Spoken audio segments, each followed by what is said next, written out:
আজকে আমার রিলস চ্যালেঞ্জের 5 নম্বর টপিকস। আমাদের এই বিজনেসটা করতে কতটুকু সময় দিতে হয়, আরেকটা হচ্ছে আর আমাদের এই অনলাইন মার্কেটিং বিজনেসটি কি ফুল টাইম জবের পাশাপাশি করা সম্ভব? আচ্ছা, এখন প্রশ্নে আসা যাক। আমাদের এই বিজনেসটি করতে মিনিমাম 1 বা 2 ঘন্টা সময় দিলেই হয় সারা দিনের মধ্যে। যে কোনো সময় যে কোনো জায়গা থেকে এই বিজনেসটা করা সম্ভব, মাত্র 1-2 ঘন্টা দিলেই হয়।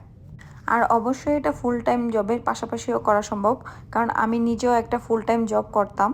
এখন আমি আপাতত পার্ট টাইম জবের পাশাপাশি করতেছি, আর আমি নিজেই তার প্রমাণ। আর আমি একজন মেয়ে হয়ে বাইরে কাজ করে, ঘরে কাজ করে আমি যদি এই কাজটা করতে পারি, আপনি অবশ্যই পারবেন। কেন আপনি পারবেন না? তাই এখন আপনার ডিসিশান আপনাকেই নিতে হবে, কারণ যে ডিসিশান নিতে পারে সে সবই করতে পারে। আর তাই আমাদের অনলাইন মার্কেটিং বিজনেসে আগ্রহী হয়ে থাকলে আমার সাথে যোগাযোগ করতে পারেন। আমি আপনাদের যথেষ্ট সাহায্য করে এই বিজনেসটা কাছে পৌঁছে দিব। ধন্যবাদ।